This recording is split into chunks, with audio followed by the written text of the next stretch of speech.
আসসালামু আলাইকুম বন্ধুরা, আজকে আমি আপনাদের সাথে এই চমৎকার কলার নেকটি কাটিং ও সেলাই শেয়ার করছি। তো পুরো ভিডিওটি দেখতে থাকুন। শুরুতে আমি দুটো পার্টে নিয়ে নিয়েছি এভাবে একসাথে। তো সামনের পার্টটা আমি গলার চওড়া নিয়ে নিলাম 3 ইঞ্চি, লম্বা নিয়ে নিলাম 3 ইঞ্চি। তো এরপর আমি রাউন্ড শেপ করে দিয়েছি।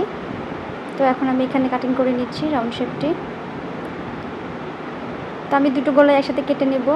তো সামনের যে গলাটা নিয়েছি তার থেকে আরও 1 ইঞ্চি এক্সট্রা কেটে নিয়েছি পেছনের গলাটা। তো পেছনের পাটটা 1 ইঞ্চি লম্বা রেখে আমি রাউন্ড শেপ করে কেটে নিয়েছি। এরপর আমি এখানে একটা পেস্টিং পেপার নিয়ে নিয়েছি। তো এটাকে আমি একবার ভাঁজ করে 1/2 ইঞ্চি চওড়া এবং 4 ইঞ্চি লম্বা নিয়ে নিচ্ছি এভাবে। তারপর আমি এখানে কোনাকুনিভাবে ড্র করে নেব ভি শেপের মতো করে। তো আমি সাইড থেকে 1 ইঞ্চির মতো এক্সট্রা রেখে কাটিং করে নিচ্ছি। তো এখন আমি এটাকে একটা কাপড়ের উপরে আয়রন করে নিয়েছি। তারপরে সাইড থেকে এভাবে মুড়িয়ে সেলাই করে নিচ্ছি।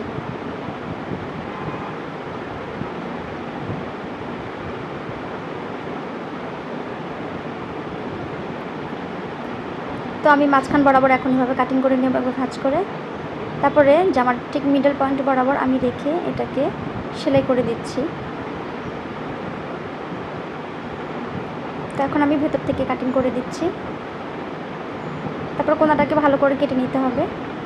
এখন আমি গলাটাকে উল্টো পাশে নিয়ে গেলাম। তারপর একটা চাপ সেলাই দেবো এখানে।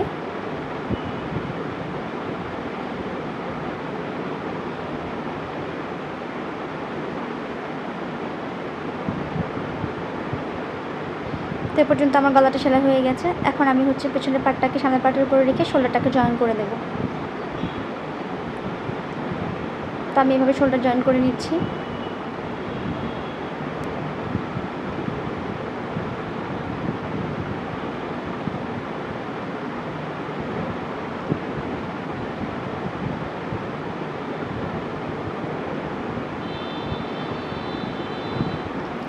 তো এভাবে আমি জয়েন করে নিলাম। এখন আমি মাঝখান থেকে এভাবে একবার ভাঁজ করে নেব দুটো পার্টকে একসাথে। তারপর আমি গলা মাপ নিয়ে নিচ্ছি। তো এখানে আমার 8 ইঞ্চি পরিমাণ হয়েছে। এখন আমি একটা পেস্টিং পেপারকে এভাবে মাঝখান থেকে ভাঁজ করে নিলাম। তো আমি সোজা করে দাগ টেনে নিয়েছি। তো 3 ইঞ্চি চওড়া নিয়ে আমি এভাবে রাউন্ড করে শেপ করে নিচ্ছি। তো এটা হচ্ছে আমাদের কলারের জন্য। আমরা পেস্টিংটা কেটে নিচ্ছি।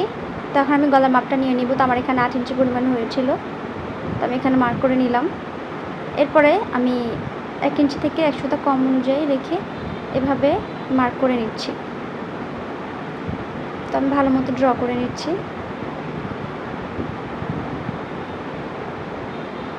তো এদিক থেকে এভাবে আমি মিলিয়ে নিচ্ছি দাগটাকে।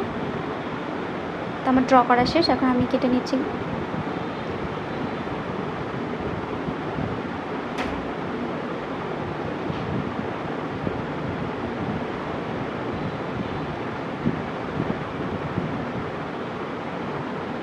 তো আমার কলারটা কাটিং করা হয়ে গেছে। এখন আমি একটা টুকরো কাপড়ের উপরে এটাকে আয়রন করে নিয়েছি। আয়রন করে সাইড থেকে মুড়িয়ে একটা সেলাই দিয়ে নিয়েছি।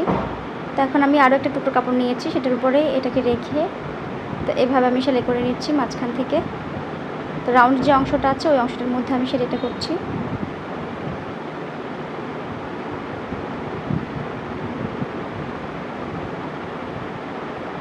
তো মাঝখান থেকে আমি এভাবে কেটে নিচ্ছি। তো আমি এখানে ছোট ছোট কাট বসিয়ে নিচ্ছি। তারপর আমি এভাবে কলারটাকে অপর পাশে নিয়ে যাব। এভাবে দেখতে পাচ্ছেন আমি ঠিক এভাবে করে নিচ্ছি। তারপর আমি এখন এটাকে আয়রন করে নিয়েছি। তারপর অবশ্যই আয়রন করে নেবেন। এরপর আমি যে এক্সট্রা কাপড়টা রেখেছি সাইড থেকে 1/2 ইঞ্চির মতো, সেখানে আমি এভাবে মার্ক করে নিচ্ছি সেলাইয়ের সুবিধার্থে। তো আমি এখন এটাকে মাঝামাঝি করে ধরবো। এভাবে ধরে মিডল পয়েন্ট বরাবর একটা ছোটো কাট বসিয়ে নেব।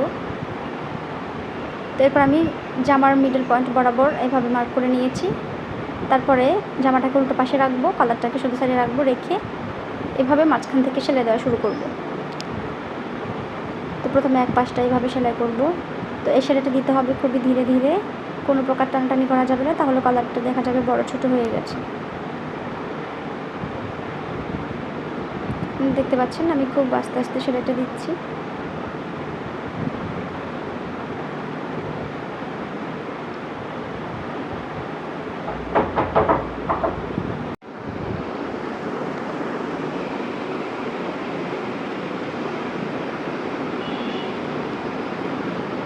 এক পাশে সেলাই করা শেষ। তো এখন আমি অপর পাশটা সেলাই করব। তো আমি কর্নার থেকে সেলাইটা করছি এখানে। তো যে দাগটা আমি দিয়েছি ওই দাগ অনুযায়ী আমি পুরো কলারটা সেলাই করে দেব।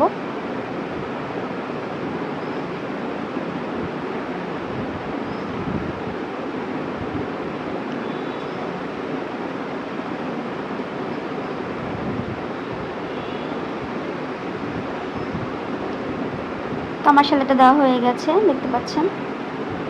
আমি এখন গলাটাকে বের করে নেব মেশিন থেকে এভাবে। এরপরে আমি এখানে কর্নারে পেস্টিং পেপারের মেজারমেন্ট অনুযায়ী এখানে আমি সেলাই করে নিচ্ছি। তো আপনাদের যতটুকু প্রয়োজন হবে ওই পর্যন্ত রেখে আপনারা সেলাইটা দিতে পারেন এখানে। তো এভাবে দেওয়ার সুবিধা হলো ছোট বড় হলেও আপনারা আপনাদের সাইজ অনুযায়ী সেলাই করে নিতে পারবেন। তো এখন আমি এটাকে উল্টো পাশে এভাবে নিয়ে যাব।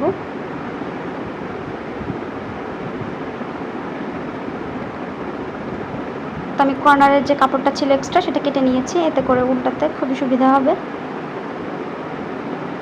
তো আমার উল্টানো হয়ে গেছে। তো এখন আমি সোজা সাইডে কলারটাকে এভাবে চাপে চাপে সেলাই বসিয়ে নেব।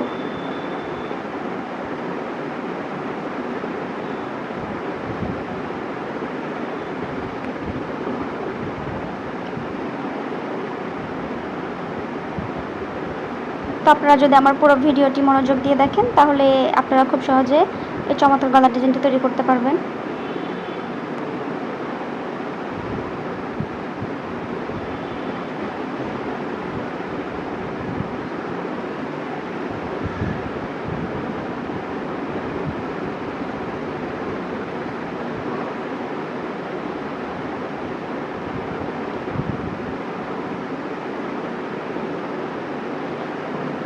তো আমার গলাটা সেলাই করা কমপ্লিট হয়ে গেছে, দেখতে পাচ্ছেন।